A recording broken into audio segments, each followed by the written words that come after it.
Saudara, kullu nafsin dha'iqatul maut. Setiap yang bernyawa pasti akan mati. Hanya soal waktu, kematian itu nanti akan datang pada setiap kita. Bayangkan dahsyatnya sakaratul maut. Rambut kita ditarik, kuku-kuku kita ditarik, sakit rasanya. Bayangkan nyawa yang dicabut, terbujur kaku. Dan bayangkan yang terbujur kaku itu adalah diri kita. Rasul menjelaskan ketika itu kita masih bisa melihat. Kita masih bisa melihat siapa yang menangisi kita, siapa sahabat yang mentakziahi kita. Tapi kita tidak bisa berbuat apa-apa. Kita tidak bisa bicara, tidak bisa bergerak. Lalu kita dimandikan. Bayangkan itulah diri kita yang sedang dimandikan. Air mengguyur tubuh kita yang selama ini kita bisa mandi sendiri, tapi sekarang harus dimandikan. Dan kita menyaksikan siapa yang memandikan jasad kita. Bersyukur kalau yang memandikan itu adalah anak-anak kita. Sementara kita belum mengajarkan anak-anak kita untuk itu. Ya Allah. Kemudian kita dikafani, kemudian kita disolati, kemudian kita digotong, dibawa ke kuburan. Rasul menjelaskan kalau yang dibawa itu mayit yang soleh, maka mayit yang soleh itu akan berkata.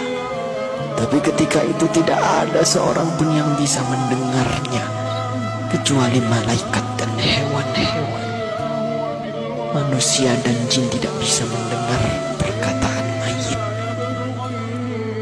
Rasul memberitahu kepada kita, mayit yang soleh itu akan berkata, Asri'ni ila baiti, ya Allah, percepat aku ya Allah, percepat aku ke rumahku ya Allah.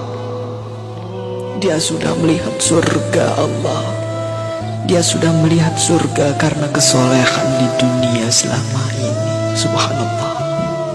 Tapi sebaliknya, ketika mayit itu mayit yang banyak maksiat, mayit yang selama di dunia suka mengumbar aurat, pembunuh, perusak, penipu, koruptor, ya Allah.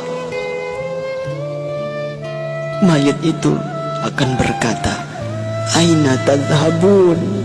Mau dibawa kemana aku ini? Berhenti, berhenti. Tapi tidak ada yang mendengarnya.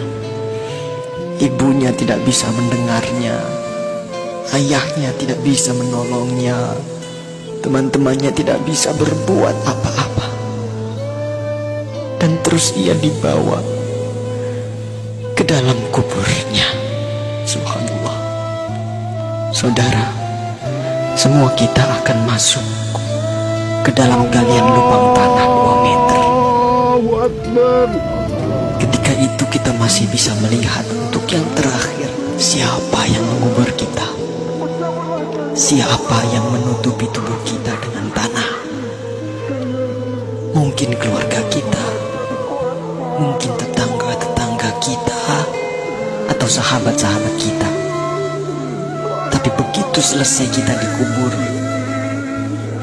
orang-orang yang kita cintai, orang-orang yang dulu selalu bersama kita, orang-orang yang dulu selalu menemani kita, semuanya pulang.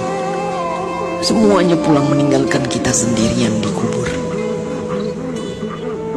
Maka kita merasakan kesedihan, takut, gelisah. Tapi kita tidak bisa pulang mengikuti mereka. Kita hanya bisa mendengar langkah kaki mereka saat semua orang pulang meninggalkan kita sendirian di kubur. Astagfirullah. Di dalam kubur, darah, daging, tulang, belulang hancur. Sempit, gelap, rumah ular, rumah tanpa alas, rumah kesendirian. tempat kita akan ditanyai perbuatan kita selama hidup di dunia.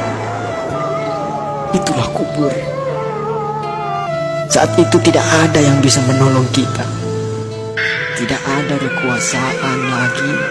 Tidak ada harta yang melimpah lagi. Tidak ada keluarga yang kita sayangi lagi.